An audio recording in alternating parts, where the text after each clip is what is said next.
안녕하세요. 시대의 양심 1천만 분의 1의 사나이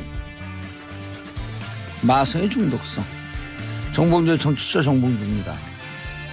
지금 이 시각 여러분이 가장 많이 찾아본 실시간 검색어는 뭘까요? 오늘 한파가 절정에 이르렀습니다. 잠깐 나갔다 오는데 얼굴이 날아가는 것 같아요. 장성명 구속영장 기각, 민간 사찰 입막음 의혹, 장진수 씨에게 돈 전달했다라고 하는 의혹을 받는 분이죠. 장성명 전 비서관 영장이 기각됐다. 정연! 대한민국의 자랑 경기 시간입니다. 오늘 오후 5시 황제 페데러와 격돌을 합니다. 그랜드슬램 19회 우승의 전력을 갖고 있는 페데러 나와라. 페데러. 자, 첫 곡 메리 제이 블라이스의 Family Affair 가족 아이가 듣고 돌아오겠습니다. 정봉주의 정치쇼 1부 순서입니다. 뉴스 브리핑. 또 안타까운 소식 계속 지금 속속 들어오고 있는데요. 밀양 화재 속보죠. 병원 화재인데 네. 현재까지 연합뉴스 확인된 바에 따르면 13명 사망자. 병원 안에 100여 명 정도 있었다고 하는데요. 사망자가 점점 더 늘어날 것 같다는 지금 화재 진압 중인데요. 간단치가 않네요. 네, 오전 7시 30분경에 그 밀양시 가곡동에 위치한 세종병원 1층에서 불이 났는데요. 일단 소방당국은 9시 15분경에 큰 불길은 잡았다라고 발표를 했는데 지금 이 과정에서 지금 13명이 숨진 것으로 확인이 됐고 이게 계속 지금 늘어나고 있거든요. 그래서 뭐 더 이상 늘어나지 않았으면 좋겠는데 그래서 지금 중상만 해도 11분, 그다음에 경상을 입으신 분은 33분 이렇게 숫자가 나오고 있는데 지금도 구조 작업이 계속 이어지고 있대요. 그래서 숫자는 더 늘어날 가능성이. 잠불은 계속 진행 중인 건가요? 네네. 큰 불길만 잡았고 지금 잠불을 잡으면서 구조 작업도 같이 병행을 하고 있다고 합니다. 큰 불을 잡았어도 잠불이 계속 있으면은 결국에 병원에 어느 건물에 화재가 나면 질식사거든요. 네. 연기 때문에. 샵1035 짧은 문자 오시면 긴 문자 100원. 0054님 제 고향 밀양에서 사고가 났네요. 더 많은 시청자분이 안 나오셨으면 합니다. 자, 구조대원분들 수고하고 계십니다 지금. 네네. 날도 추운데 영하 10도 이하죠. 밀양도. 이 추운 날씨에 물과 함께 사투를 벌이고 있는 소방관 구조대원 여러분들 조금 더 힘내주시기 바라겠습니다. 사망자 그리고 희생자가 더 이상 안 나왔으면 하는 바람입니다. 네. 자, 들어가시죠. 네, 첫 번째 소식 전해드리겠습니다. 검찰이 이명박 전 대통령을 피의자 신분으로 전환했다고 오늘 아침에 MBC가 보도했습니다. 검찰이 이명박 전 대통령에 관한 의혹 가운데 구체적으로 혐의 내용을 입증할 수 있는 진술이나 근거를 확보했다고 하는데요. 보도에 따르면 검찰은 다스가 김경준 씨로부터 140억 원을 돌려받는 과정에 외교 공간을 동원하는 등 이명박 전 대통령의 집권을 남용한 혐의부터 밝힐 것으로 보인다고 합니다. 이와 함께 검찰은 어젯밤부터 오늘 새벽까지 서초동 영포빌딩에 있는 청계재단을 전격 압수수색했는데요. 청계재단 지하 2층에 있나요? 아니요. 지하 2층에 있는 건 아니고 예. 네, 다른 층에 있는데 이게 지하 2층만 지금 검찰이 콕 집어서 들어갔다고 해요. 근데 지하 2층이 이제 청계재단에서 창고 같은 걸로 쓰는 모양인데 자료가 거기에 있을 거다 이렇게 본 거네요. 네, 아니면 누군가가 진술을 했을 가능성이 큰 거죠. 진술했고 자료가 그쪽에 다 은폐되어 있다. 네, 그래서 지하 2층을 콕 집어서 여기를 집중적으로 이루어졌고 이 압수물이 담긴 상자에는 BH 다스라는 글귀가 써 있었다고 합니다. 네. 정확한 진술을 확보하고 내부 제보자들의 증언에 따라서. 네네. 증언에 따라서 압수수색을 한 것 같고 이명박 전 대통령도 피의자 신분으로 전환을 하게 된 거죠. 이로써 이명박 전 대통령의 소환도 임박한 것으로 보이는데요. 원래는 아무래도 평창올림픽이 끝나야 소환이 이루어지지 않겠나 좀 이런 기류가 있었는데 검찰의 수사 속도를 보니까 오히려 올림픽 개막 전에 소환될 가능성이 높다라는 얘기가 흘러나오고 있습니다. 전체적으로 기자들의 예측은 일단 포토라인에 세우는 것. 즉 소환은 올림픽 전에 하고 네네. 그리고 그렇다고 해서 바로 구속영장을 청구하거나 이러지는 않고 소환하고 조사한 뒤에 네네. 보통 이렇게 되면 이제 20시간도 너무 가까이 갈 수도 있을 정도의 장기 조사 일터인데 구속영장 청구 여부는 올림픽 이후에 하지 않겠느냐. 네네. 왜냐하면 이 평화올림픽이나 이런 분위기 지금 좋은데 그 고춧가루 뿌리면 안 되거든요. 네, 뭐 아무래도 그렇죠. 뭐 뉴스의 눈과 귀가 거의 다 올림픽에 모아지는 시기이기도 그렇죠. 하고요. 올림픽의 모든 주제를 빨아들이면 블랙홀이 되는 텐데. 네, 그렇습니다. 이 다스 관련 보도도 쏟아지고 있는데요. 그 MBC가 연이틀 그 다스 관련 녹취록 특종을 내보내고 있습니다. 그 어제도 이상은 씨 아들 이동영 씨가 그 자신의 측근에게 그 이명박 전 대통령의 아들 시영 씨가 그 자신을 부사장에서 아산 공장으로 쫓아내려 한다. 네, 이런 우려의 목소리가 담긴 녹취록을 공개했는데요. 그 실제로 아산 공장으로 내려가게 됐죠. 그리고 이시영 씨가 인사권을 행사하는 듯한 녹취록 내용도 있다고 합니다. 네. 뭐 이게 다 그 2016년 그 다스가 이시영 씨의 그 후계 구도를 잡아가고 있을 때 좀 벌어진 일이어서 2016년에 결국 CFO로 등장을 하는 거죠. 네네. 재무회계 총책임자. 그렇습니다. 이시영 씨가 이렇게 등장을 하하는데 좀 무리한 욕심이 이런 화를 좀 일으킨 거 아닌가. 좀 그런 생각도 듭니다. 2010년도에 해외 영업의 과장, 영업팀의 과장으로 들어왔다가 네. 6년 만에 회사를 장악하는데 지분 1도 없는데. 지분 1도 없죠. 지분 1도 없고 이 회사 자체가 이상은 씨가 실소유주라고 이명박 측은 주장하고 있는 거 아닙니까? 그렇죠. 명목상 소유주죠. 네. 서류상 소유주. 서류상은 소유주인데 네. 그렇게 되면은 보통 자기 아들에게 이렇게 승계를 하는 게 좀 옳지는 않지만 그게 일반적인 우리나라의 관행. 과정이고, 관행. 과정이고 또 이동영 씨가 그때 이제 총괄 부사장 자리에 있었기 때문에 그게 좀 자연스러운 과정이었는데 갑자기 이제 이시영 씨의 등장으로 이동영 씨가 밀려나고 네, 이시영 씨가 지금 다스의 그 재무를 틀어주게 된 거죠. 그렇군요. 그리고 중국 9개 지사 중 중요 매출을 일으키고 있는 4개 지사의 사장이 되고 네, 그렇습니다. 4개 지사의 매출이 5,500억 가까이 되고 네, 이 다스에서 돈이 되는 뭐 어떤 해외 사업 같은 경우에는 다 지금 이시영 씨가 총괄해서 관리하고 있다고 합니다. 그리고 협력업체 SM, 네네. 다운 이런 데는 또 지분이 100%예요. 이시영 씨가 그렇죠. 자기 그 매제 그러니까 이명박 전 대통령 여동생의 남편 네. 과 함께 지분이 100%짜리 협력회사 이거를 이시영 씨 75, 매제 25. 네. 뭐 이런 식으로 해갖고 다 협력업체도 먹어가고 있고요. 그렇죠. 이게 보통 그 재벌들이 그 기업을 승계할 때 일어나는 이제 편법 같은 방법인데 재벌들이 일반적으로 쓰는 그 꼼수죠. 네, 그러니까 작은 기업을 자기 아들에게 그러니까 소규모로 이제 세울 수 있는 회사를 만들어서 그 회사의 일감이나 각종 지원을 몰아줌으로써 그렇죠. 그 회사를 키워서 재산을 늘리고 SM은 자본금이 1억인데 네네. 다운이라고 하는 회사는 자본금이 45억인가 47억인가 그런데 네네. 1억짜리가 47억을 먹어요. 아, 예, 그렇죠. 예. 네. 그러니까 이제 우리 정상근 기자가 저를 먹어가는 거나 똑같은 거죠. 아, 제가 1억. 예, 제가 47억. 아, 네. 1억이라도 있었으면 좋겠습니다.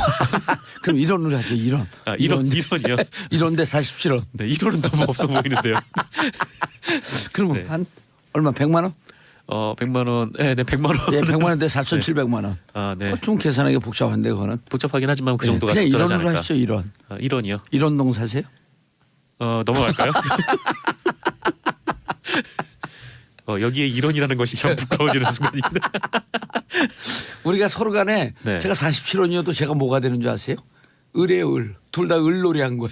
아, 네. 그렇죠. 1원이나 47원이나 힘들죠. 지금 밀양에서 사고 났고 네. 좀 가슴을 조이고 있는데 우리가 이렇게 웃고 떠들고 얘기하면 안 되는데. 네, 그렇습니다. 그 두 번째 전해드릴 소식도 좀 안타까운 소식이어서 네. 이 포스코에서 사고가 발생해서 비정규직 노동자 4분이 사망을 했습니다. 다치시겠는데 결국 사망한 거죠? 네, 그렇습니다. 25일 오후에 경북 포항시 남구의 포스코 포항제철소 냉각타워에서 그 질소가스가 누출이 됐고 네, 타워 안에서 작업을 하던 노동자 4분이 질식을 했고요. 그 이후에 병원으로 옮겨졌지만 안타깝게도 모두 숨졌습니다. 아휴. 그 사망한 분들은 60세 이모 씨, 47세 이모 씨, 그리고 31세 안모 씨, 26세 주모 씨였고요. 모두 비정규직 노동자 분들이었어요.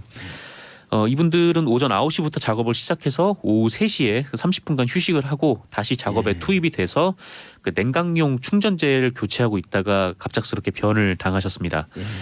질소가 누출이 되면 공기 중에 산소량이 급격하게 떨어져서 질식이 이루어진다고 하는데요. 이 문제는 5년 전에도 비슷한 사고로 2분이 목숨을 잃었는데 이게 이런 사고가 또 벌어진 거죠. 이에 경찰은 안전관리가 제대로 이루어진 것인지 정확한 사고 경위를 조사를 하고 있다고 합니다. 여기서 또 하나 주목해 봐야 될 것은 요새 이런 위험한 일들에 비정규직 노동자분들이 계속 희생을 당하고 있다라는 점인데 기업들이 자꾸 위험하고 어려운 일을 그 비정규직 혹은 외주업체를 써서 이렇게 아예 맡기고 있죠. 그래서 위험의 외주화라는 뭐 사회적 용어가 있는데 이번 사고가 난 그 포스코만 해도 그 최근 5년 새에 일어났던 크고 작은 사고 7건 중에서 그 사고로 죽거나 다친 사람이 거의 대부분 외주업체 소속이었다고 합니다. 그래서 좀 어렵고 힘든 일일수록 뭐 보상도 많고 고용이 좀 안정적이어야 할 텐데 좀 우리나라는 좀 그게 거꾸로 가는 것 같아서요. 네, 안타깝더라고요. 네. 진짜 이게 자신들의 그 수익 영리 활동은 권한이거든요. 돈을 버는 것은 권한 아니에요. 그럼 권한과 책임은 1대1 동등한 그람수여야 되는데 그렇죠. 책임은 곧 희생이 따르거든요. 네네. 그건 밖으로 내돌리고. 안타깝네요. 네, 정말 안타까운 사고입니다. 예. 다음 뉴스요. 네, 박근혜 전 대통령이 최순실에게 속은 것을 후회하며 그 최순실의 국정농단 행위를 아무도 보고하지 않았다 이런 한탄을 했다고 유영하 변호사가 중앙일보와의 인터뷰에서 얘기를 했습니다. 경찰 그다음에 국정원, 민정수석 이런 데에서 최순실 관련 보고를 하나도 안 했다는 거죠. 그 문화체육관광부에서 그 정유라가 관련된 승마 얘기를 했다가 고위 공무원들이 그대로 나쁜 사람이란 평가를 듣고 내보내지지 않았습니까? 이런 상황에서 어떻게 이제 최순실을 보고를 했을 수가 있을까라는 생각이 좀 드는데 이 인터뷰에 따르면 유영하 변호사는 그 박근혜 전 대통령이 최순실 씨에게 속은 것을 뒤늦게 알고 크게 후회하고 있다. 네, 박근혜 전 대통령은 국정원, 경찰, 민정수석 등으로부터 최 씨에 대한 보고를 받은 적이 한 번도 없다. 왜 아무도 최 씨에 대해 보고가 없었는지 안타깝게 생각하고 있다라고 말했다고 합니다. 아니 최 씨가 거기까지 온 과정은 어떻게 왔는데요? 박근혜 근처까지 온 과정은 어떻게 왔는데요?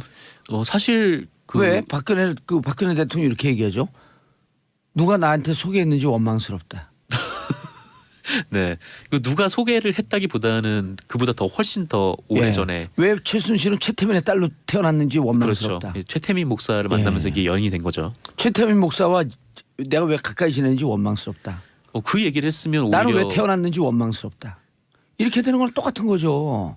아니 그렇죠. 어떻게 박근혜 근처를 갔겠어요. 네. 갔는데 그걸 간 사람이 국정농단 한다고 그렇게 가까이 갔고 최측근인데 경찰, 국정원, 민정수석이 거기다 얘기했다가 다 잘릴 텐데. 그렇죠. 네. 예를 들어 정상근 기자가 여기서 밖에 있는 PD 욕해봐요 저한테. 그냥 가세요 집에. 나는 PD가 내 오른팔이라고 생각합니다. 네, 안 되는 건가요? 아니 왼팔이에요 왼팔? 네. 또 다른 얘기들도 있었는데요. 그 박근혜 전 대통령은 최 씨가 유영하는 이게 박근혜 대통령 얘기인지 진짜 맞아요?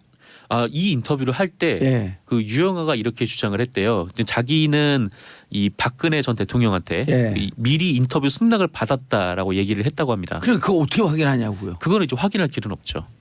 근데 어쨌건 유영하는 그렇게 주장을 하고 있고 유영하 발 가짜 뉴스 같은데? 뭐 가짜 뉴스일 수도 있죠. 자기 정치하는 거 아닐까요? 인터뷰이다 보니까요. 곧 국회의원 선거가 다가오니까. 가능할까요? 자기 정치 할 수도 있는데. 이번에 어디 지방선거 출마하는 거 아닐까요? 유영하 대변인? 유영하 대변인이나 변호사? 네, 지방선거. 네, 뭐 서울구치소 인근에 아니면 인천이니까 인천. 그 경기도. 화정. 화정이니까 거기 뭐 구의원 이런 거 출마하지 않을까? 글쎄요. 근데 기초위원? 뭐 그건 잘 모르겠습니다만은. 그 취재와 그런 거 취재와 이 기자가 그런 거 취재 안 하면 어떻게 해요? 유영하가 지방선거에 나가는 걸요? 네, 그렇군요. 자, 이상득 전 의원 휠체어 타고 방금 검찰 출석. 자, 콜록 성명을 내신 분도 곧 아플 예정입니다. 것 같습니다. 근데 참 이렇게 휠체어들 타고 많이 들어오시더라고요. 검찰에 나올 때. 창조 경제예요. 네네. 휠체어 경기를 살리기 위해서. 그렇죠. 휠체어도 경기를 살려야 되고 또 미는 사람이 있을 거 아니에요. 일자리. 고용 찬출. 고용 찬출로. 네. 그렇군요. 네, 요거 둘이 밀면 두 자석. 네, 뭐 둘이 밀진 않죠. 그리고 거기 담요 덮잖아요. 담요. 네네. 담요. 생산 창출. 네, 그렇죠. 돈이 돌잖아요. 다양한. 돈이 돌잖아요. 소비. 네, 그렇군요. 병원에 가셨으니까 또 병원에서도. 그렇죠. 병원. 요즘 병원 적자거든요. 예. 근데 우리가 낸 세금으로 보험 쓰지 않았을까? 그런 거 취재해 오세요. 보험 썼는지 안 썼는지. 아 이상득 예. 그거 쓰러졌을 때요. 예. 뭐 아마 뭐 급여 항목이 많지 않았을까요? 네, 의료보험으로 적용될 수 있는 항목들이. 예. 아이고 7724님 며칠째 한파로 수도가 얼어서 빨래도 못하고 밥도 못하고 씻는 것도 제대로 못하고 있어요. 얼른 한파가 물러갔으면 좋겠습니다. 남극보다 더 춥답니다. 아 우리나라 독한 나라의 추움은 일단 남극보다 더 추운데. 네. 그 노원 쪽에 예. 수도관이 파열이 돼가지고 네, 그렇죠. 온수가 안 나왔다고 그리고 6만 또 4천 전기도 다 가까이요. 끊기고요. 네네. 전혜원님 오늘 우리 아들 오늘 계약했어요. 10살 아이도 봉주 아저씨 방송 시간이냐 하면서 챙기고 좋아해요. 봉도사님 10살 팬이 생겼어요. 정상은 기자님 끝났어요. 끝났네요. 인사하시고. 네 감사합니다. 주말 잘 보내십시오. 예, 저는 2부 화끈한 여의도 UFC로 돌아옵니다. 채널 고정하소서. 정봉재 정치쇼 2부 들어가 있습니다. 아니 우리가 요 사이에 인터벌 구라나 혹은 인트로 구라하다가 다 터져. 자 박주민 더불어민주당 의원님 오늘 방청객 모드로 나오셨습니다. 네, 박주민입니다. 예, 여당은 발언 기회 없는 거 아시죠? 거의 지난번에도 안 주시더라고요. 그럼요. 네. 이재정 의원 나왔고 막 화내면서 가면서 그래도 아 뭐 말하래도 뭐 그냥 되는데 뭐. 왜냐면 그래도 발언 짓게 하셔도요 출연료는 다 안 드립니다. 네. 상대적 박탈감이 있네요. 자 이용조 전 국민의당 저는 아닙니다. 현 국민의당 아직까지 국민의당 미래형 민주평화당 미래형 인간은 민주평화당으로 갈 거야 아니면 국바당 박국당이 국바당이 저는 저쪽 뭐 당은 미래형이지만 우리 당명 아직 안 정했구만. 국민의당과 바른정당 합당이 된다면은 예. 저는 그 당에는 가지 않고 어허. 같이 이제 미래 민주평화당 쪽으로 갈 예정입니다. 민주평화당이 지금 지지율이 안 나오죠. 아니 뭐 나와요. 창당, 3.1%. 창당도 되기 전에 예. 한 4% 가까운 지지율이 나오고 있으니까 예. 실제 창당이 이루어지면은 쑥쑥쑥 올라가지 않을까. 오. 잉태도 되기 전에 예. 출산도 아니, 되기 전에 왜냐하면 3%니까. 지지율이 많이 나오면 저렇게 발언 기회에 대한 집착하지 않아요. 방송 분량에 집착하면 일단 지지율이 안 나오는 거야. 자 윤소아 정의당 의원님. 예. 뭐 저희 정의당은 영원히 정의로운 그냥 정당으로 인사하세요. 성장하고 그냥 있습니다. 인사하세요. 윤소아입니다. 반갑습니다. 네. 자 진수희 바른정당 전 재선국회의원 전 복지부 장관 전 최고위원 전직 전문 네, 진수입니다. 예 인사하셨어요? 근데 이게 뭐죠? 얼티밋 파이팅 컨퍼런스? 예 얼티밋 파이팅 컨퍼런스. 네. 자유한국당이 나와야 이게 진짜 명실상부한 얼티밋 예. 파이팅이 근데 되는데. 진짜 섭외를 우리가 제일 많이 하는데 안 나오시더라고.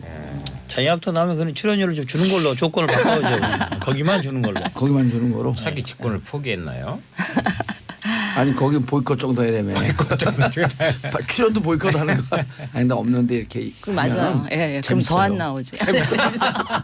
저는 분명히 출연료를 주자 이렇게. 예 알겠습니다. 저는 바른정당 흉볼까봐 제가 열심히 여기 나오잖아요. 아니 근데 진짜 진수 의원님은 예. 그 호감도가 급상승했어요. 아, 예. 방송 쪽에서 막 섭외가 들어와. 진수 의원 전화번호 알려달라 그래서 네가 하세요. 자 평창올림픽 평양올림픽 평양올림픽이라는 분 여기 안 계시잖아요. 진수 의원님 한 분 계신가? 아니에요. 저는 올 예. 계속 평창 올림픽입니다. 제가 그러니까 유감스러운 게 예. 우리가 유치한 건 평창 올림픽인데 예. 왜 요새 평화 올림픽이다, 평양 올림픽이다 이렇게 싸우는지 모르겠어요. 유감입니다. 아 요즘 타월이 떴잖아요. 송월 타월. 자 근데 우원식 대표가 올림픽 기간 동안 정쟁 중단을 제안했다. 민평당. 아직 아직은 현 국민의당이죠. 예. 경쟁 유승민 대표는 어이가 없다. 중단보다는 예. 중단보다는 큰 문제가 있으면 정쟁하겠죠. 예. 뿐만 아니라 현재 올림픽 기간 동안 앞으로 국회내 선거법 협상이라든지 개헌이라든지 여러 가지 문제가 있지 않습니까? 예. 정쟁이 없을 수 없다. 예상되는 정쟁은 있겠지나 그것이 올림픽 모두의 평화 모두나 즐거운 모두에 찬물을 끼얹지 않는 그런 선에서는 정쟁도 있을 수밖에 없다라고 봅니다. 그런데 지금 한반도기 들고 들어오는 거에 대해서는 정의당, 네. 민주당 빼고 나머지 정당은 다 반대하고 있지 않나요? 지금 보니까요 질문지역을 대해서 확인해 봤더니 예. 국민의당도 공식적으로 한반도에 대해서 반대 입장을 표명한 적이 없어요. 안철수 대표만 반대 입장을 표명한 겁니다. 오히려 또 다른 중진은 그에 반대하는 의견을 공식적으로 밝힌 것도 있고 있습니다.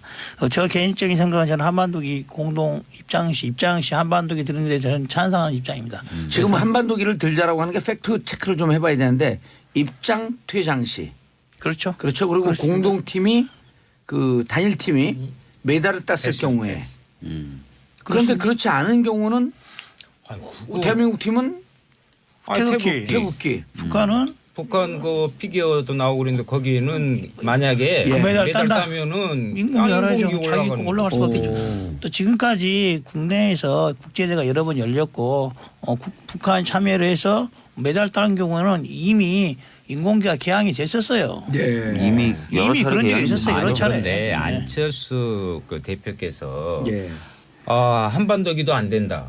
뭐 여기는 뭐 태극기도 없다, 애국가도 없다, 특히 인공기도 안 된다. 태극기 들고 돌아가는 소리죠. 아니요, 태극기도 그러니까. 없다 이런 식으로 표현했는데 그러면은 그냥 북한이 오라는 건가요? 무엇을 들고 그러면 저 공항에서 가는 그 관광객 찾는 그 저 따로 깃발 하나 만들어 가지고 참가하라는 이야기입니까? 이건 너무 유치한 표현이다. 저는 이것은 오히려 진수희 의원님께서도 너무 가까이 가지만 싼데 맞겠어요. 아니 의원님께서도 말씀하셨는데 왜 평창을 놔두고 평양이냐 이런 단어가 나오는 것을 이해할 수 없다. 저도 거기는 동의하는데 왜 평화라고 하냐. 아니 평창에서 평화로운 올림픽을 하자는 것이 지금 토마스 바흐 IOC 위원장도 그렇게 지금 명칭을 이야기하고 있고 호칭을 하고 있거든요. 그 분위기인데 그것을 왜 그렇게 부정적으로 보시는 건지. 그리고요. 평창의 그 창자가 번창할 창자, 창성할 창자, 아름다울 창자입니다. 즉 평창에서 평화올림픽을 하는 것은 너무나 우리 모두에게 좋은 것이에요. 그럴싸하게 들리네요. 네네.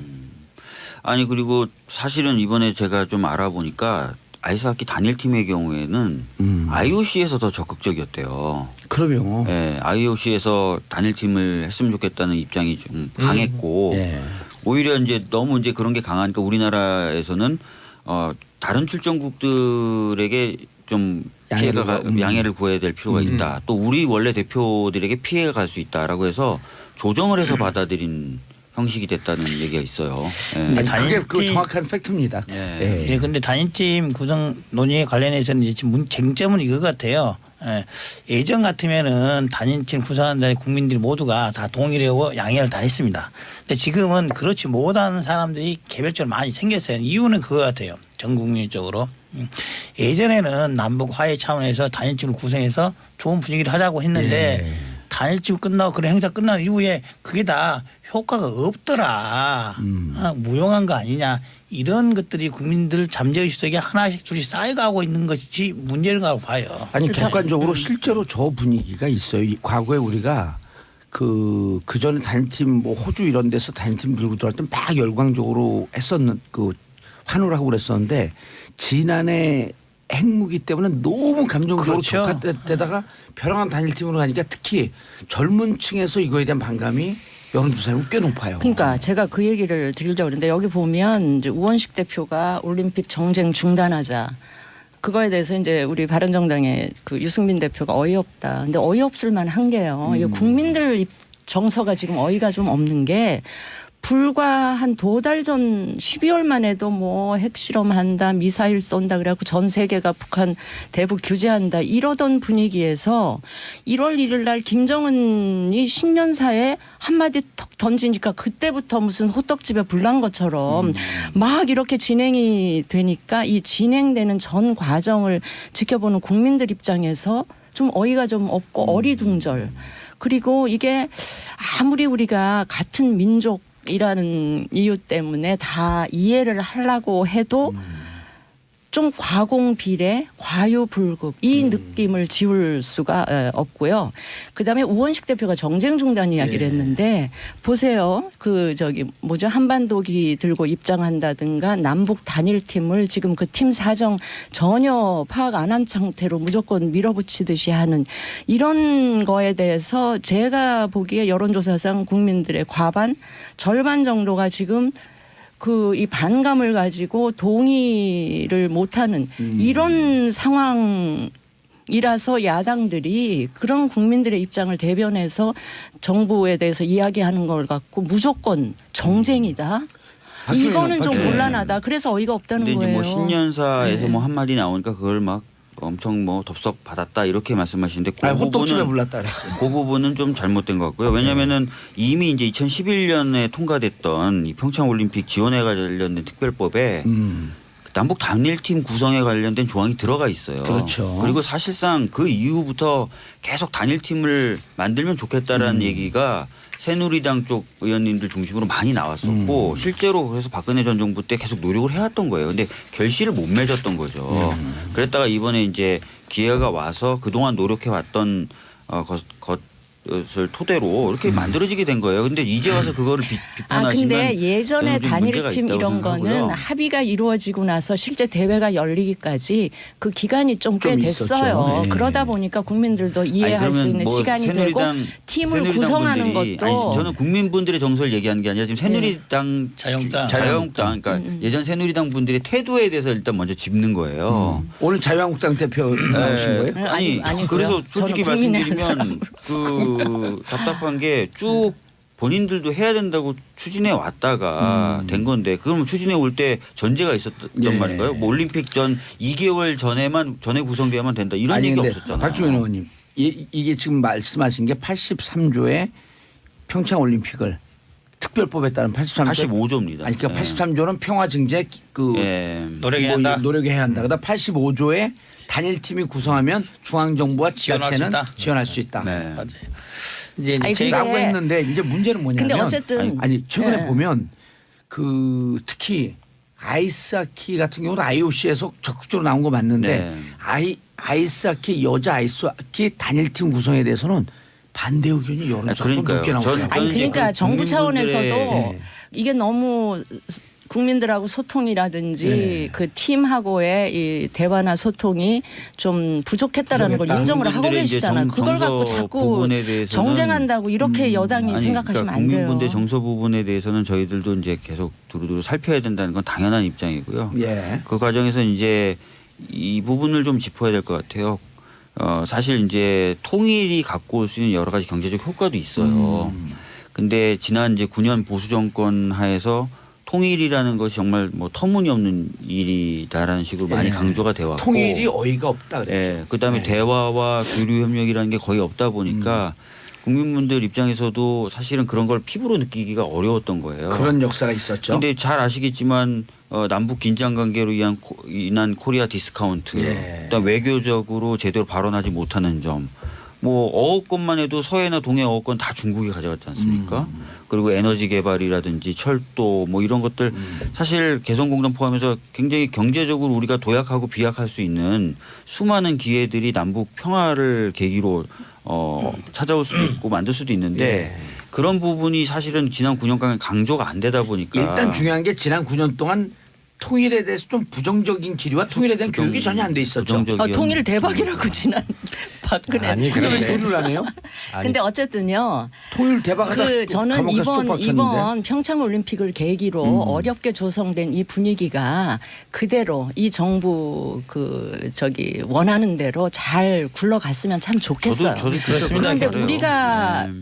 지난 몇 년 네. 동안 경험한 이 김정은이라는 사람이 과연 이 기조를 그대로 이어갈 것인가 그렇죠. 그런 그거에 우려가 대한 많이 의심이 있죠. 굉장히 그러니까 있는 거예요. 평화올림픽 이렇게 공을 들여서 끝났는데 끝나자마자 또 무슨 미사일 실험을 한다든지. 그러니까 지금 이 모드가 유지가 될 수 있도록 많은 분들이 힘을 합쳐 주셔야 돼요. 근데 네. 지금부터 북한 참가에 대해서부터 여러 가지 부분에 대해서 비난하시고 공격하시는 거 일방향으로 가시니까 사실은 정부가 그럼 이것을 계속 유지해야 되고 강화시켜야 됨에도 불구하고 어려움에 처하는 거 아니에요? 근데 뭐 그럼 더 이제 소통하세요, 예측- 국민들하고. 결국 네, 밀어붙이지 예측 말고. 가능한 범위 내에서 본다면은 통일이나 희망의 끈을 지금은 놓지 않아야 되는 차원에서는 단일팀을 구성하고 지지를 해야 되죠. 그러나 작년에 핵 위기라든지 그리고 어쩌면 이번 올림픽 기간이 끝나고 나면은 우리 진시 의원님께서 말씀하셨다시피 북한 정권 지금 김정은이 또 예전과 같은 태도로 돌아갈 가능성이 예전에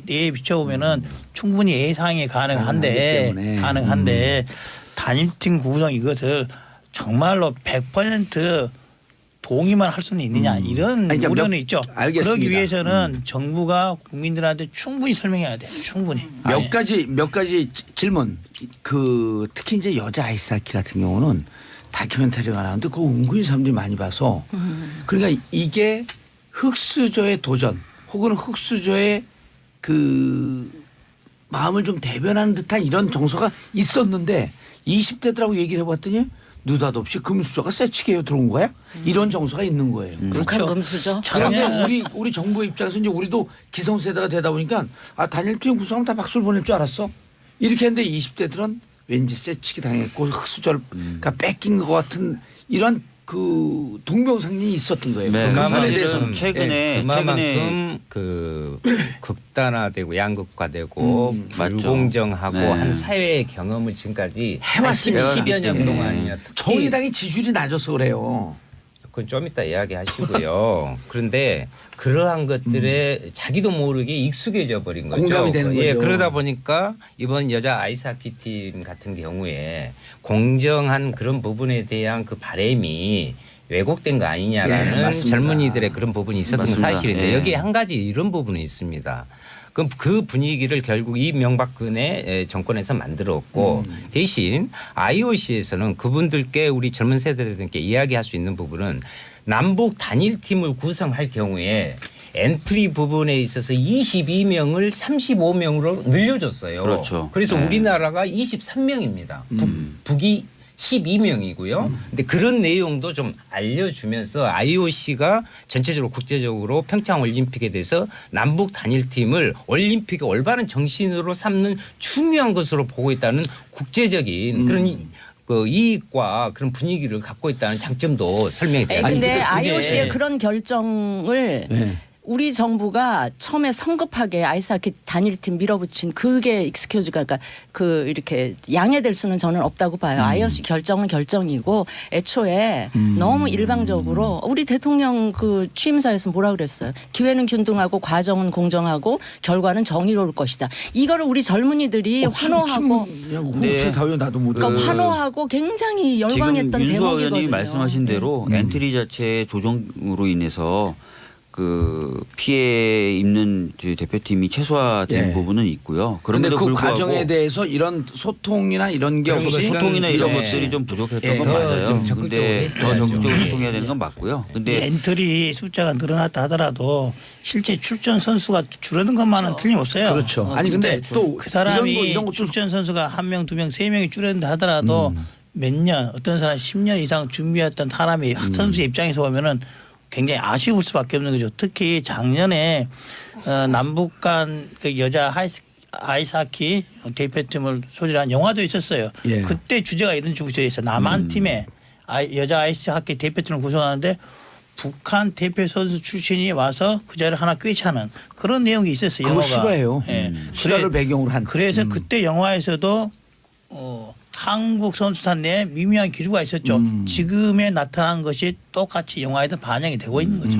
예. 그래서 말씀하신 대로 그런 부분 소통을 더 하고 특히 청년 부분 청년분들이 겪고 계신 그런 상실감이 네네. 깊은 이 시대적인 문제를 해결하기 위해서 청년 일자리 중심으로 많은 해결책을 가져오려고 하잖아요. 어쨌든 요 과정에서 조금 더 아이스하키는 아이스하키고 조금- 청년 일자리 조금 일자리시고 더 그거 무슨 상관이 있죠. 이해하려고 아니, 이해시키려고 청년분들의 상실감 예, 부분에 이해시키려고 대해서. 설득하는 과정은 조금 부족했다. 네. 근데 그렇죠? 자유한국당에서 예. 자유한국당에서 자기들이 했던 것은 11월 달에 그 아까 말씀드린 결의안 예. 그 부분을 하고 이번에는 정반대의 뜻을 지금 표시하고 있잖아요. 그거는 좀 정치적으로 이런 좀 것을 무책임한 이런 거죠. 것을 예. 그런 거 보면 예, 답답한 이런 것을 거예요. 보면 저는 문재인 그 근데 결의- 잠깐만요. 문재인 예. 케어에 가장 중요한 핵심적 1호가 있잖아요. 치매 국가 책임제. 예? 무슨 침해. 예, 치매를 국가가 책임져서 진다는 문재인 케어의 1호 공약이 지금 자유한국당이 거기에 좀 필요하다. 자기들이 해놓을 때는 이제 모르겠다 이거 기억이 안 난다.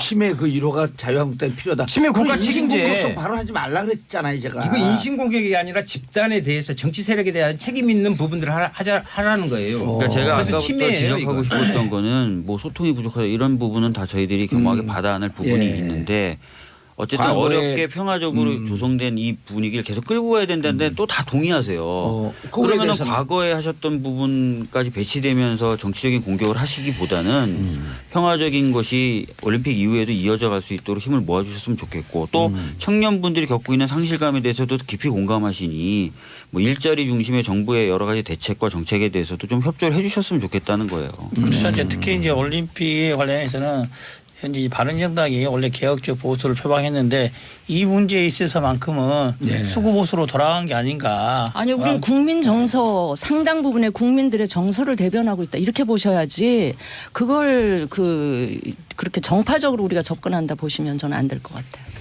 근데 둘이 정파적으로 좀 싸우고 싶은 심정인 것 같은데 지금. 정제 아니 근데 이 얘기 그러니까 지금 국민들 정서에 있어서 소통이 좀 부족했다라고 하는 부분은 인정을 하지만 2011년에 평창 올림픽 지원에 관한 특별법 통과시킬 때 주도했던 자유한국당, 당사자들이. 바른정당 예. 153명 중에 147명이 찬성을 했어요. 그 원론적으로 결의안도 찬성하는데 결의안은 2010년도에 2010년도에 박근혜 했죠. 나경원 두 분이 주도했고 이제 원론적으로는 다 찬성하죠. 이걸 반대할 사람이 누가 있겠어요. 그런데 예. 이걸 하나하나 실현하는 과정에 있어 방법론에 있어서 방법론에 있어 좀 더 과정에 있어서야 뭐 좀 이게 불공정한 문제라. 근데 이거는 계속 그거를 야당이 가리켜서 돼가지고 평양 올림픽이냐 이런 식으로 하시는 건 아니야 아니죠. 저희 진수위원은 그렇게 안 해. 의원님 그렇게 안 한 것 같아요. 그러니까 이제 그 방법 이게- 지수님께서 이제 그 방향을 공감하라 방법을 엄지 삼잖아요. 예. 그 방법에도 이용주 의원님. 단일팀 구성 한반도 입장도 적절한 방법이었다. 예, 니다 이영주 오래간만에 나타나셔서 이 감이 없으신 것 같아. 지금 광고 들을 시간이에요. 알겠습니다. 하여튼 자 광고 듣고 돌아오겠습니다. 채널 고정하셨어. 정봉재 정치쇼 3부 들어가겠습니다. 지금 여러분들께서는 박주민 더불어민주당 의원님, 이용주 국민의당 의원님, 윤수아 정의당 의원님, 진수희 바른정당 의원님 자리하고 계십니다. 정봉재 정치쇼 3부 뉴스 특보 때문에 조금 늦게 시작했습니다. 지금까지 확인된 사망자는 31명이요. 그런데 병원 2개에서 동시에 불이 나서요. 사상자가 계속 늘고 있습니다. 한 병원은 요양병원. 29명이 사망한 제천 화재 참사 그 이상으로 피해가 커졌고요. 지금 대통령께서도 긴급 수석회의를 준비하고 있다는 소식입니다. 왜 이렇게 계속 사고가 나요? 진짜 뭐 마음이 너무 아프네요. 예. 날씨가 추워서 이런 뭐 화기라든지 이런 것들을 접하기 쉬워서 그런 게 문제가 생기지 않았을까 그리고 또 싶은데요. 계속 이게 열기구를 틀어놓으면 과열되고. 그러니까요. 그러니까 이렇게 하여튼 제천 화재 사건이 이렇게 대형 화재 사고 예. 계속된 부분에 대해서 실제로 매우 안타깝게 생각하고 특히나 이제 요양병원가 겹쳐 있다고 그러잖아요. 네. 그래서 더 어려움이 많으라고 보고요. 어르신들이 빨리 못 움직이는데. 정교하게 빨리 좀 진압을 해서 네. 더 이상 큰 희생자가 되지 않도록 해야 되고요. 이번 한 가지는 더 정말 그 우리가 안전에 대한 부분들을 강조하는 것이 일상적으로 계속해서 돼야 된다는 걸 다시 한번 느끼게 됩니다. 근데 하필이면 또 병원, 뭐 그러니까. 목욕탕 시설 이런 데 이렇게 불이 움직이기 나도 힘든데. 기동력이 떨어질 수밖에 없는 그런 시설에서 이렇게 불이 나니까 좀 그러네요. 특히 이런 지방의 과거에 형성된 도시들은 소방도로나 이런 네, 게 확보가 안 된 되고. 것 같아요. 예, 예. 답답하죠. 자, 그래서 평창 평화올림픽은 좀 성공적으로 치러질 수 있도록 이제 여야가 좀 힘을 합쳤으면 하는 생각이고요. 자, 또 대형 사고가 터졌습니다. 판사 블랙리스트. 아이고 정말 큰 대형 사고입니다. 굉장히 사법부 이용주 의원이 판사 출신이시죠? 저는 검사 출신입니다. 검사 그래요? 출신인데요. 근데 그 당시 옛날에 증거 조작은 왜 했어요? 저하고는 전혀 무관한 겁니다. 그래요? 이 사법부 역사상 이게 만약에 사법부판 블랙리스트가 제가 보기로는 현재로서 이미 확인이 됐다고 봅니다. 없다는 게 아니고 확인이 됐다고 보고 이게 추가적인 이용주 의원님 법조 기사가 나오면 사람들이 잘 어려우니까 안 보거든요. 개괄 설명을 좀 해주세요. 뭐 간단히 보면 이거죠. 대법원이 대법원장이 예. 대법원이 자기 조직을 시켜서 각각 판사들을 사찰했다. 현재 어떤 판사들이냐 일반적으로도 사찰했고 특정 법관들 뭐 민감한 사건들을 다루고 있는 특정 법관들에 대해서는 조금 더 자세히 그리고 또 가장 중요한 게 그죠. 영향력을 미치려고 시도를 했다. 아직까지 증거 자료로는 영향력을 미쳐 성공했다는 자료는 아직 안 나와 있으나 나올 수도 있겠지만은 영향력을 미치려고 시도했다는 것 자체만으로도 사법부 역사에 큰 오역일 뿐만 아니라 누군가는 책임을 져야 되고 어쩌면 형사적인 책임까지도 갈 수 있는 중대한 사건이다. 근데 이제 더 문제가요. 뭐 판사들의 성향을 분석했고 그다음에 영향력을 미치려고 했다도 경천 동지할 일인데 더 큰 문제가 국정원 대선 개입 사건의 판결 결과를 가지고 청와대와 대법원이 교감을 했고 판결 결과를 사실은 조정하려고 했었던 것 아닌가라는 의혹을 자아내는 문건도 나왔어요. 이건 굉장히 큰 거거든요. 예를 들어서 원래 국정원은 원세훈 그 국정원장이 2012년 대선에서 네네네. 국정원을 동원해서 대선 댓글 개입을 했고 네. 그 문제에 대해서 1심에서는 선거법은 무죄, 네. 국정원법 유죄. 근데 2심에서 선거법, 국정원법 둘 다 유죄가 나왔거든요. 그렇죠. 그 이후로 이게 도대체 어떻게 된 거냐를 조사한 겁니까? 아니면 그 전서부터 재판에 개입을 하려고 했던 겁니까? 그러니까 사실은 김영한 전 민정수석의 수첩에 예. 그 사건의 1심 판결 선고 결과가 미리 적혀져 있었어요. 그래서 이게 어떻게 된 거냐. 그때도 대법원은 우린 모른다라고 얘기했거든요. 근데 이번에 나온 문건을 보면은 항소심 결과를 보고 우병우 수석이 재판부를 전원 재판부로 해달라라는 얘기가 왔고 전원합의체로 넘겨라. 전원합의체로 넘겨라라는 얘기가 나왔고 뭐 청와대에 상세히 보고했다. 재판부를 구성한 판사들의 동향을 보고하기로 했다. 이런 내용이 계속 나오고 심지어는 상고법원 관련돼서 이 사건을 계기로 법원이 이니셔티브를 질 수도 있다. 뭐 이런 식의 멘트가 계속 나오는 거예요. 그러니까 이거는 누가 봐도 청와대와 교감 하에 재판이 이루어졌다라고 볼 수밖에 없고 심지어는 그 결과를 가지고 법원이 거래를 하려고 했다. 청와대와. 이렇게 볼 수 있는 대목이거든요. 근데 국정원 대선 개입 사건을 우리가 보통 국기문란 사건이라고 하잖아요. 그 국기문란 사건의 재판 결과를 가지고 장난을 치려고 그랬다면 이것도 역시 국기문란이기 때문에 굉장히 심각한 사건이라고 저는 보고 있습니다. 예. 그러니까 블랙리스트 이번 문제의 핵심은 사찰이라는 데 있고요. 예. 그것이 사법부의 독립이 일부의 정치적 요인에 의해서 흔들렸다는 것입니다. 그래서 특히 이번에는 우병우와 그 임종원 전 행정처장의 핵심 인물입니다. 그런데 임종원 행정처장이 갖고 있는 그 PC에 수백 개의 파일이 있다. 그런데 아직 이 그거 못 들여다본 거 아니에요? 예, 두 당사자들이 수백 통의 전화를 했단 말이죠. 그래서 이 부분을 빨리 파일을 열어보고 거기에 따라서 책임을 지게 만드는 것부터 해야 된다. 물론 김명수 지금 대법원장이 나름대로 의지를 밝히고는 있지만요. 이걸 보다 좀 적극화해야 되고 한 가지 참 기가 막힌 것은 거기서 성향 분석을 해서 해놨는데 보수는 빨간색 그렇게 했어요. 새누리당이 빨간색, 자유한국당이 빨간색에서 빨간색 그리고 강경이나 개혁 그 판사들에 대해서는 검은색으로 이렇게 해놨어요. 검은색은 무슨 당이에요? 그러니 검은색 그래서 블랙리스트. 블랙리스트. 이건 완전 노골적인 블랙리스트를 색깔까지 칠해가지고 한 이런 웃지 못할 일을 벌이고 있는 부분은 특히나 지금 3차 조사 일을 하기로 했다가 그러니까 철저한 부분에 조사가 필요하다 이렇게 생각합니다. 법조인의 관점에서 이제 간단히 설명드리면 가장 큰 거 우리 박주무 의원이 말씀하셨다시피 국정원 댓글 사건과 대법원이 상고법원간을 관련해서 거래를 하려고 했다. 이 의혹이 제기되고 있는데 그 근거로서 들은 건 이런 거예요. 그 사건이 대법원에 올라가면서 전원재판부로 회부가 됐지 않습니까? 전원재판부 회부되는 사건은 판례의 변경이 필요하거나 양쪽에 첨예한 주장이 다르거나 이럴 때 하는 거예요. 근데 단순히 증거 능력 문제 가지고 전원재판부로 회부될 사건이 아니었다. 이거는 특정한 영향력을 받아서 한 게 분명하다. 또 하나는 그거죠. 만약에 전원재판부에 간다면은 보통 전원재판부에 가는 것은 그 부에서 이견이 있고 아주 그렇죠. 강하게 이견이 있어서 중요한 사건이라고 봤을 때 넘기는 게 대부분이잖아요. 그렇습니다. 판례를 변경할 필요가 있다고. 판례를 변경할 필요가 있다. 그런데 더더욱 문제인 건 이거죠. 전원재판부에 갈 정도로 중대한 사건인데 13대 0이라는 결과가 나왔다는 거죠. 13대 0. 그런 사건 그렇게 논란이 없는 사건이면은 재판부에 전원재판으로 갈 수 없는 사건이라는 건 반증을 하면 아이러니한. 오히려 그 당에서 그런 당시 이런 또 논란까지 나왔어요. 13대 0인데 당시 몇몇 대법관들이 반대 의견을 냈는데 혹시 다시 내려가서 그 반대한 대법관 의견에 따라서 고등재판부, 환동재판부에서 그 의견을 채택할 수 있어서 일부 반대 의견을 13대 0으로 만들려고 노력을 했다. 이런 의혹까지 제기가 됐어요.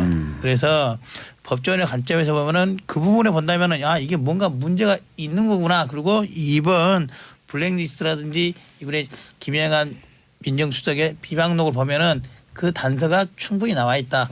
누군가는 책임을 질 수밖에 없지 않나라는 생각이 강하게 드는 거죠. 그러니까 굉장히 재미있는 게 김영한 전 민정수석이 수첩 나왔을 때도 대법원은 그거 우리하고 상관없다. 그러니까 김영한 민정수석이 그냥 장난삼아 그냥 수첩에 쓴 거예요. 그러고 나서 제가 국정감사 때 권순일 대법관이 CJ 이재현 회장 재판에 관여한 듯한 메모가 나와서 그걸 공개했거든요. 근데 그것도 아무것도 아니라는 거예요. 그러니까 그냥 안종범 수석 수첩이었는데 안종범 수석이 그냥 장난삼아 쓴 거예요. 근데 이번에 내부 문건 나왔는데 그것도 아무것도 아니라는 거예요. 대법관들이? 네, 그러니까 대법관들은 청와대에서 하는 일이나 행정처에서 작성한 문건이나 이런 것들이 다 아무것도 아니라는 거예요. 무조건. 조사도 제대로 안 해본 상태에서.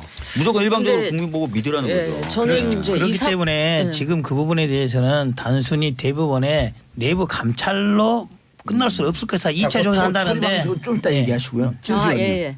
아니 저는 이번 사태를 보면서 사실 우리 대한민국 헌법은 완전히 삼권 분립의 정신을 기초로 만들어져 있잖아요. 근데 이거는 국민들이 의아해요. 그거에 완전히 위배되는 일이 벌어졌다고 보고 이게 바로 이제 사법개혁 이 왜 필요한지를 이제 극명하게 나타내주고 있다 이렇게 생각을 하고요. 근데 이제 한 가지 김명수 대법원장 분명히 문제가 있다 이런데 동의하시는 거예요? 아 문제가 있죠. 뭐 지금까지 밝혀진 게 팩트에 근거해 있다면 이거는 이제 헌법 위배 내지 뭐 국기문란이라고 할 수도 있고요. 그런데 그래서 이 검찰 개혁 못지않게 이제 사법 개혁도 굉장히 중요해진다. 이걸 다시 한번 느끼게 되는데, 근데 앞으로 이 진행될 그 사법 개혁의 방향이 사법 개혁이라는 이유로 너무 한쪽도 이념으로 편향된 이런 방향성을 가지고 하면 안 된다라는 거를 저는 그 단서로 말씀을 드리고 싶어요. 예. 마지막 단서를 붙인 부분이 예. 얼마 전에 이제 자유한국당이 다 말한 거와 똑같은 것 같아요. 뭔 말이냐. 예, 김명수 대법원장이 거기에 대해서 입장을 발표하고 한 부분에 대해서 자유한국당이 그런 말을 했어요. 김명수 대법원장이 하는 거 지금 사법에 정치화하고 있다라고 규탄을 했어요.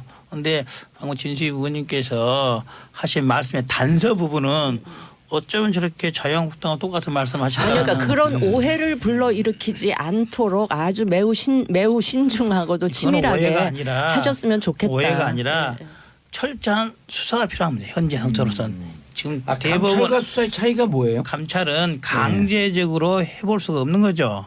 예를 들어 지금 임종원 전 대법원 행정처 차장이 이제 사표를 내고 나갔지 않습니까? 예. 해당 PC라든지 당사자를 조사를 하려고 하더라도 내부 판사라든지 한 경우는 감찰대장을 불러서 진상이 어떻든 경위를 물어볼 수 있으나 임종원 전 차장에 대해서는 안 가면 그만인 거예요. 이미 변호사 되고 그렇죠. 변호사 되기 그렇다 한다면은 그 진상을 명확히 알고 있고 가장 관여성이 높은 사람에 대해서 물어보고 하려면은 검찰의 수사, 강제 수사 필요할 수밖에 없다. 그래서 사법의 정치화를 운운할 게 아니라 엄정한 검찰 수사에 응하도록 촉구하는 게 여러 우리 정당들이 해야 될 목소리가 아닌가 이렇게 싶습니다. 네. 아니 그러니까 제가 얘기했던 거를 자꾸 뭐 자유한국당 입장이랑 똑같다 이 얘기를 하지 마시고 사법 개혁이 필요하되 그 개혁의 방향성이나 원칙은 철저히 그러니까 사법 개혁이 향하는 방향도 사법의 그 독립이지만 그 과정이나 방법론에 있어서도 철저히 중립적으로 갔으면 좋겠다 이 말씀을 드리는 거예요. 알겠습니다. 자, 이 부분에 대해서는 정말 이 사법이 사법 체계에 심각한 문제가 있고 특히 대법관 이 부분에 대한 그럼 강제 수사라고 한다면 검찰이 수사가 들어가야 된다는 거예요. 현재 관련해서 두 가지 사건, 고발 사건이 제기돼 있고 얼마 전까지 형사부에서 중앙지검 형사부에서 하고 있었는데 지금은 공공수사부 옛날로 따지면 공안부로 사건이 재배당됐다. 검찰에서도 이 사건이 이제는 단순한 사건이 아니라 중요 사건으로 보고 있다. 이 정도 말씀드리겠습니다. 알겠습니다. 자 이제 또 우리가 즐거운 시간이 왔어요. 통합과 분당. 즐거운 시간? 누구한테 즐거운 시간? 국바당이에요, 박국당이에요. 당 이름은 뭐로 지금 정했어요? 공모하는 중에 있고요. 저는 그래요. 이 바른정당과 국민의당 일부가 합쳐지는 이게 어떻게 보면 정치적인 실험일 수 있고 새로운 도전일 수 있는데 이 실험의 결과, 도전의 결과가 어떻게 끝이 날지는 몰라요. 그건 이제 우리 하기 나름인데 저는 개인적으로 우리 이 국민들 불신받는 국민들이 혐오하는 이 정치를 바꿔내기 위해서는 설사 결과가 성공적이지 않더라도 뭔가 끊임없이 실험하고 새로운 도전을 하고 하는 그 일은 계속이 돼야 될 것 같다. 예. 그런 점에서 의미가 있다. 궁금한 게 예. 원내교섭단체는 되나요? 몇 석 정도 예상하세요 지금? 한 그래도 30석, 25석에서 그러니까 오. 냉정하게 예, 25석에서 한 30석 가까이 되지 않을까 싶은데 그게 다 국민의당 쪽에 달려 있는 거기 때문에 제가 예. 자신 있게 말씀드리기는 힘들고요. 그리고 이용주 의원님. 뭐 어떻게 보더라도 25석이 30석이면은 이전 국민의당 입장에서 보면은 마이너스 통합인 거 아니겠습니까? 그 39석이었으니까. 현재 39석이었으니까. 아, 숫자는 별로 안 중요한 것 또 같아요. 하나는 지금. 저도 말씀드린 숫자는 중요치 않아요. 이제 예전에 국민의당과 바른정당에 있어서 통합에 있어서 국민의당이 바른정당이 원했던 건 이거죠. 바른정당이 갖고 있는 개혁 보수의 이미지를 같이 얻자라는 거 있는데 개혁 보수를 대표하고 있는 사람들 중에 소위 개혁성을 대표하고 있는 남경필 나왔고 원희룡 곧 나온다 그러고 김세현 이미 나왔고 지금 정병중 남아 있는데 유승민까지 포함해서 이 5명 중에 소위 개혁 보수의 개혁성을 나타내는 사람은 다 나오고 없는 거예요. 남아있는 현재 바른정당은 개혁보수의 보수 측만이 강화되어 있는 사람만 남아있다. 즉 바른정당과의 통합에서 얻고자 하는 것들은 하나도 기대할 수 없는 상태가 되어 있기 때문에 현재 제 입장에서는 국민의당과 바른정당은 통합하기 어렵다라는 말씀을 한 이용주 겁니다. 의원님은 어디 민평당으로 가는 거예요? 저는 이제 2월 4일 날 국민의당과 바른정당의 전당대회가 해서 합당이 의결을 낸다면은 현재 국민의당과 당의 정체성과 맞지 않는 그 당에는 갈 수가 없고 탈당을 해서 현재 창당을 진행 중에 있는 민주평화당으로 갈 예정입니다. 전당대회에서 합당 결정이 안 날 수도 있다 이런 얘기인가요? 그렇죠. 오호 폭탄 발언이네. 쉽지는 않습니다. 그래서 뭐 헬멧 쓰고 강목 들고 나오고 그러나요? 요즘 뭐 헬멧 쓰고 갈목 써가지고 막을 수가 있겠나요? 아니 그 SNS 돌았잖아요. 헬멧 쓰고 강목 들고 나와라.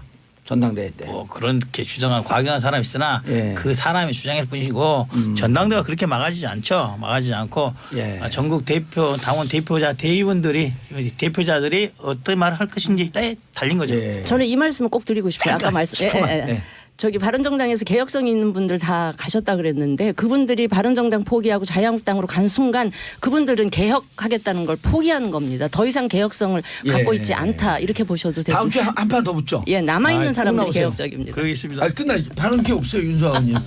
지금 가장 중요한 문제인데 아니, 지금 근데 목포에서 지금 어제 벌어지고 있고 그러는데요. 예, 저는 끝났어요. 지금. 끝났어요. 자 우리 속보 때문에 죄송합니다. 박주민 의원님, 이용주 의원님, 윤수 의원님, 진수 의원님 인사하시고요. 예, 감사합니다. 수고하셨습니다. 정봉재 정치쇼 4부 순서 들어가겠습니다. 자 저희가 3부에서 밀양 화재 소식 속보로 전해드렸죠.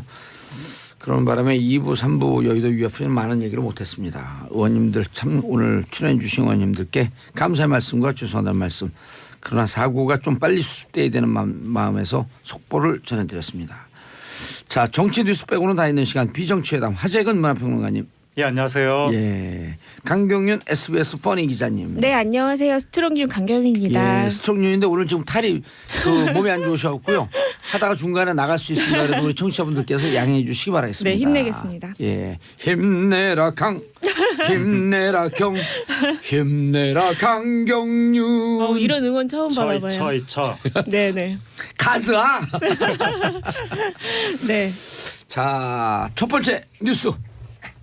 차평론가님이 저 전해주시죠. 저는 강경윤 예, 기자 강경 기자 먼저. 먼저 하시고. 네, 예, 그럴게요. 장거리 커플의 이별 소식. 네, 그렇습니다. 최근에 연예계에 한 쌍의 커플이 헤어졌는데 바로 이 한중 커플의 대표 주자였죠. 유혁비 씨와 송승헌 씨가 헤어졌습니다. 너무 보기 좋았었는데. 그렇죠. 사실 선남 선녀의 만남이고요. 제가 인터뷰 해본 사람 중에 가장 잘생긴 사람을 꼽아봐라 하면은 봉도사님 빼고 네, 송승헌 씨라고 이제 단연 꼽을 수 있을 정도로 정말 얼굴이 예술이라고 봐야 되는데요. 아니, 비주얼뿐만 아니라 송승헌 씨 같은 경우는 네. 그 약간 우수의 분위기가 맞아요. 있어서 여성분들이 무척 좋아하는 분위기거든요. 맞아요. 비주얼뿐만 아니라 맞아요. 저도 인터뷰 하다가 한 그리고 3번 실질적으로 정도 혼절할 매너남이고. 뻔했습니다. 예. 실질적으로 매너 굉장히 매너남이죠. 예. 네, 저희도 인터뷰하면서 참 여기자들 많이 그 혼절할 뻔하다가 예. 살아나서 기사 쓰고 막 그랬는데요. 제가 송승헌 씨 잘 알아요. 어떻게 잘하시죠? 제가 정치계의 송승헌이거든요. 어머. 아 예. 안 들은 걸로 네, 하겠습니다. 제가 기자계의 유혁빈입니다. 기적도 네, 망언이 좀 많이 만만해. 아픈가 봅니다. 네. 그래서 그런데 이게 왜 결별했어요? 네, 결별 소식이 최근에 전해진 건데요. 이제 송승헌 씨와 유혁빈 씨는 이제 한알령 때문인가 이런 소문이 좀 났었지만 두 사람은 한양령 때문은 아니고 두 사람이 워낙 거리차가 있고 또 최근에 유혁빈 씨가 할리우드 영화 뮬란의 여주인공으로 캐스팅이 됐어요. 아하. 그리고 이제 송승헌 씨는 계속해서 지금 드라마도 이번에 끝이 났고 이제 계속해서 한국에서 영화 활동을 해야 되기 때문에 두 사람이 멀어진 거리 차이를 극복하지 못하고 결국은 헤어지게 됐다 이렇게 얘기를 했습니다. 근데 사실 제가 그 유혁빈 씨하고 송승헌 씨 결별은 조금 된 걸로 알고 있어요. 아하. 그리고 중국에서도 그 두 사람이 헤어졌다는 게 지난해 초부터 계속 그 기정사실화돼 있는 지난해 분위기였습니다. 2017년 초요? 네, 맞아요. 그러니까 두 사람이 처음에 죄송합니다. 제가 아파서요. 두 사람이 처음에 그 열애를 하게 된 거는 2014년도 한 영화 꽤 때문인데요. 됐네요. 네. 2015년에는 정말 불이 붙었다 할 정도로 두 사람이 한국과 중국을 계속 왔다 갔다 하면서 만나왔고 그때 결혼했어야 되는데. 그런가 봐요. 네, 사람은 참 타이밍이라는 게. 그리고 2016년에는 그 유혁빈 씨가 엄마를 한국에 이렇게 모시고 와서 그 송승헌 씨하고 함께 이렇게 골프를 치는 모습도 포착이 남해에서. 되고 그랬거든요. 네. 네. 그러니까 그럴 정도로 이제 두 사람이 결혼설까지도 꽤 구체적으로 나왔던 것처럼 참 이 둘은 참 연예계 한중을 대표하는 그런 부부가 되지도 않을까 되지 않을까 네. 이런 얘기가 나왔었는데요. 두 사람이 이렇게 헤어지게 돼가지고 좀 네. 안타깝다는 반응이 이어지고 있죠. 그러니까 처음에 불이 붙었을 때 말씀하신 대로 바로 결혼을 했어야 되는데 네. 그 시기를 놓치고 두 사람의 생활 무대가 다르면 네. 아무래도 점점점 이제 균열이 네. 가더군요. 다른 맞아요. 커플들을 다른 보면. 얘기지만 참 결혼 타이밍이라는 게 저도 저희 남편 만난 지 한 달 만에 결혼했거든요. 예. 네. 사귄 지. 네. 사귄 지 한 달 만에. 네, 사귄 지 한 달 만에 결혼 이제 결심해가지고 경솔한 결정 아닙니까? 뭐 어떻게 눈 왜 떠보니까 이게 잘 살고 있는데요. 한 달 만에. 지난번에 매체 비평을 하더니 오늘은 결혼 비평을 하네. 네. 그 진짜 결혼은 좀 타이밍이고 네. 정말 그런 것 같습니다. 네. 아니 한 달 만에 결혼식을 올렸어요. 그래서 아까 결혼을 이제 결정하고. 결정을 했죠. 네. 오. 그 다음부터는 그냥 결혼 준비만 하면서 네, 두 분 바로 닮았어요, 근데. 보셨죠? 아세요? 우리 벙커에 한번 아 왔었거든. 맞다. 네. 예. 두 분 닮았어요. 아주 잘 어울리는 한 사람. 예. 네. 제가 좀 더 예쁘지 않나요? 남편보다는. 남편도 이쁘장해요. 남편도. 하여튼 뭐 천생연분인 것 같고 네. 근데 연예인들은 너무 바빠서 그 순간을 딱 놓치면 각자 스케줄 때문에 네. 근데 운명이에요. 운명일 수도 있고 그럼요. 네. 근데 이제 스케줄 때문에 몸이 멀어지고 마음이 멀어지는데 그걸 가지고 팬들은 또 여러 가지 상상을 하죠. 그러면서 이번에 뭐 한알령 때문 아니냐 근데 예. 거기까지는 아닌 것 같습니다.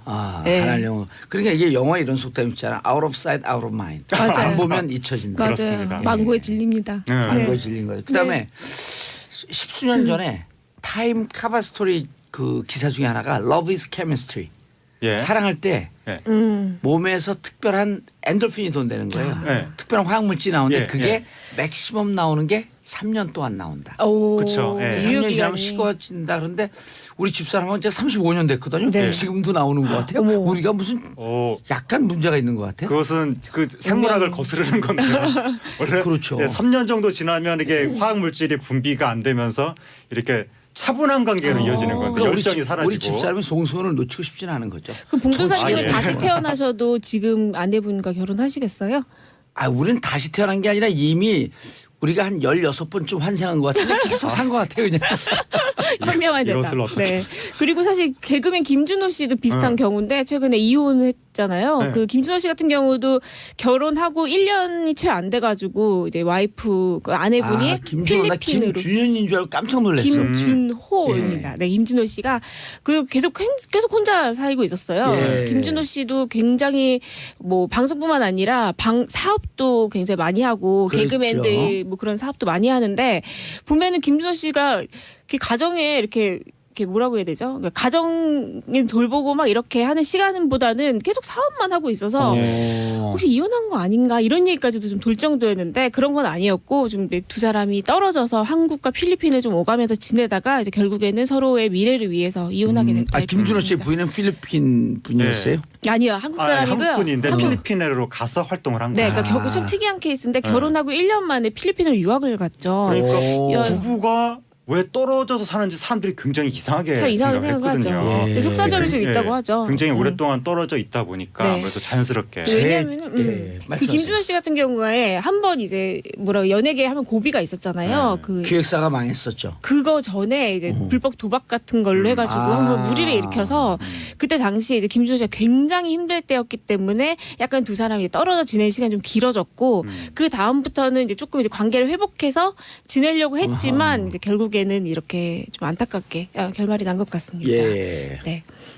아 그렇군요. 네. 안타깝네. 다음 이슈 하채근 평론가. 네. 다음 이슈는 빙상 연맹에 쏟아지는 분노. 네. 노선영 선수에 대한 대중의 안타까움.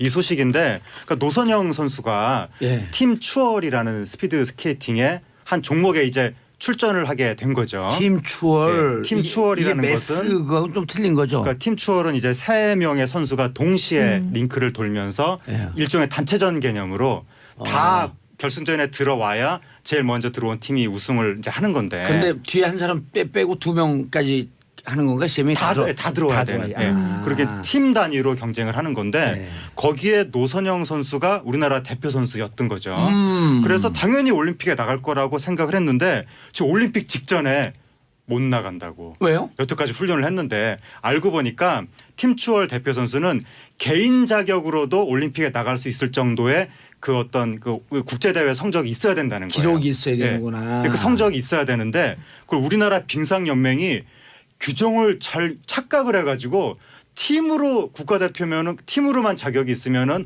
나갈 수 있겠거니 이렇게 생각을 하고 있다가 막판에 돼서야 개인 자격도 필요한 거구나 뒤늦게 알았는데 그러려면 몇 년 전서부터 개인 시합 나가라고 권장을 했었어야 될 거 아니에요. 권장을 했어야 되는데 전혀 모르고 개인 시합 쪽으로 신경을 안 썼다는 거죠. 노선영 선수가. 근데 문제가 이걸 뒤늦게 알았다는 것도 너무 황당한데 이걸 뒤늦게 알았으면 노선영 선수 입장에서는 인생이 왔다 갔다 하는 거잖아요. 그럼 빙상연맹이 너무나 미안하다라고 사과를 하면서 이 잘못을 시정하기 위해서 굉장한 노력을 하고 이런 모습을 보여야 되는데 뭔가 사과를 한다기보다는 자기 지금 변명에 급급한 네. 것이 아니냐. 사과 안 했어요. 그러니까 뭐 빙상연맹이? 그러니까 네. 우리는 뭐 잘못 없다. 그냥 국제연맹 측에서 우리한테 말을 바꿨기 때문에 우리도 피해자다. 이런 식으로 나오면서 자기 변명에 급급한 것이 아니냐라고 해서 빙상연맹에 지금 네티즌들의 질타가 본물처럼 쏟아지고 있습니다. 네, 청와대 청원도 올라가 있고요. 네. 그리고 이 노선영 선수가 13년 동안 국가대표였거든요. 근데 이제 지금 이제 세 번째 이제 올림픽에 나가는 건데 또 올림픽에 나가게 된 너무 이유가 속상하다, 있어요. 진짜. 아시죠? 그 노진규 선수죠. 네. 남동생. 네. 남동생이 이제 고륙종으로 투병을 하다가 올림픽 직전에 꿈이 좌절되고 결국 사망하게 되었는데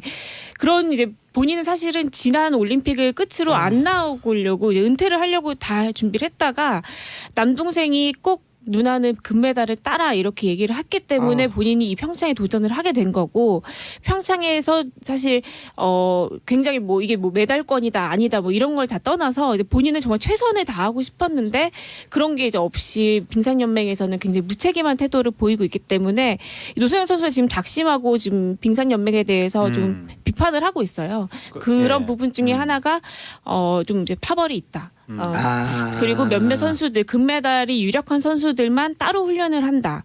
이것은 마치 다른 그러니까 비메달권인 선수들 같은 경우는 그런 선수들을 위한 어떤 뭐라고 해야 되죠? 좀 약간 그냥 밑반찬, 아니야. 밑반찬 정도만 되고 있다. 네, 정말 그런 인생들 전문용어로 자신들의 무슨 일본말 있잖아. 치키다시. 네, 그죠. 구색 맞추기 같은 예. 느낌. 네, 본인들이 그렇게 이용을 당했다라고 주장을 하고 있죠. 굉장히 안타깝습니다. 그러니까 지금 노선영 선수 쪽의 주장은 동생은 과거에 금메달이 유력했기 때문에 아픈데도 불구하고 빙상연맹이 계속 훈련을 밀어붙여서 병세가 악화된 것이 아니냐. 그때 병 치료라고 운동하지 네. 말고 그랬어야 되는데. 진통제 먹으면서 예. 훈련했거든요. 그리고 또 팀 추월팀 같은 경우에는 혹시 금메달이 유력하지 않다고 해서 지금 신경을 안 쓰고 방치하고 있었던 것이 아니냐. 이런 의혹을 제기하는 건데 걱정되는 게 네. 노소영 선수가 이렇게 되면 선수로서도 엄청난 불이익을 당했는데 여기에 괘씸죄가 더해져서 원래대로라면 빙상연맹이 미안하다고 하면서 보상을 해줘야 될 판인데 오히려 괘씸죄 때문에 앞으로 또 다른 불이익을 받을까 봐 뭐 지도자의 길을 걷는다거나 이럴 때 그래가지고 지금은 대중들의 관심이 이렇게 집중되니까 아무 불이익을 맞아요. 못 주겠지만 신경 안 쓸 때 이제. 나중에 이제 관심이 좀 줄어들고 나면 그때 무슨 일이 생길까 봐 그러니까 그래서 더더욱 우리가 이 문제에 좀 관심을 가져야 될 것 같습니다. 아니 이게 빙상연맹이 있으면 쇼트랙 안현수 선수 네, 있잖아요. 안현수 맞아요. 선수도 더 운동을 할 수 있을 것 같은데 부상 당하고 어쩌 그러면서 파벌 예. 때문에 빅토란이라고 하는 러시아로 귀한 거 예. 아니에요. 그때 나온 유명한 말이 있잖아요. 예. 우리 나와 파벌이 다른 팀이 금메달을 따느니 다른 나라가 따는 게 낫다. 아, 예, 그런 얘기 나왔었다고. 맞아. 그래서 그때 이제 국민들이 굉장히 분노했는데 빙상연맹이 이런 식의 태도를 보이면 앞으로 또 다른 그 제2의 안현 사태가 나오지 말라는 법이 없고 우리나라 선수가 누가 국가를 위해서 정말 피땀 흘려서 노력을 하겠느냐 이런 문제가 있는데 또 지금 문제가 제기되는 게 팀 추월 훈련을 그동안 거의 안 했다는 거예요. 팀 근데 훈련. 네. 팀 훈련을. 근데 그 의혹이 제기가 되는 게 이게 뭐냐면 그 중에서 특정 파벌 선수끼리만 모여서 훈련하기 위해서 여러 사람이 모인 팀은 조금 훈련을 방치한 것이 아니냐라는 의혹이 제기가 됐는데 또 하나가 빙상연맹에서 국가대표 훈련단을 앞으로 이제 모집한다고 했는데 그 훈련단에서 우리나라를 대표하는 이상화 선수, 모태범 선수가 제외된다는 거예요. 예. 기준상으로 봤을 때 이게 여러 가지 대외적인 명분은 있지만 이것도 사실상 특정 파벌을 위해서 어떤 다른 선수들을 배제하는 어떤 꼼수가 아니냐. 이승훈 선수하고 모태범 선수 금메달 유력한 선수들을 우리나라 뺀다고. 대표하는 선수들 이상화 선수까지. 이상호 선수 예. 지금 광고도 나와요. 모태범 이승훈은 무슨 그래서 라면에. 이것도 물론 의혹이긴 하지만 네. 이런 의혹이 제기되는 것 자체가 얼마나 빙상연맹이 이제 국민의 신뢰를 잃고 있는가 그걸 방증하고 있는 거죠. 빙상연맹의 비리는 빙산의 일각에 불과한 것 같아 이런 비리. 네. 순간 아재 개그가. 아니 그게 네. 이거 보세요. 구명희 씨가 보내온 거예요. 빙상연맹 문제 빙산의 일각이에요. 맞아요. 네. 네. 그래서 이게요. 예. 근데 빙산에서 산에서 아가 시옷 때문에 뭔지 아세요? 빙. 알죠.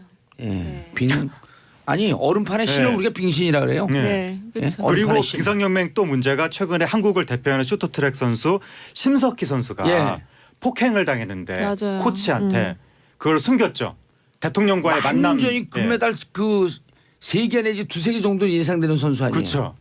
근데 폭행을 당했는데 폭행도 문제고 숨긴 것도 문제고 그것도 대통령을 만나는 자리에서 숨겼죠. 독감이라고 했죠. 예, 그래서 이거에 종합적으로 다 이제 이 누적이 되면서 빙상연맹에 대한 뭔가 근본적인 개혁이 필요한 거 아니냐.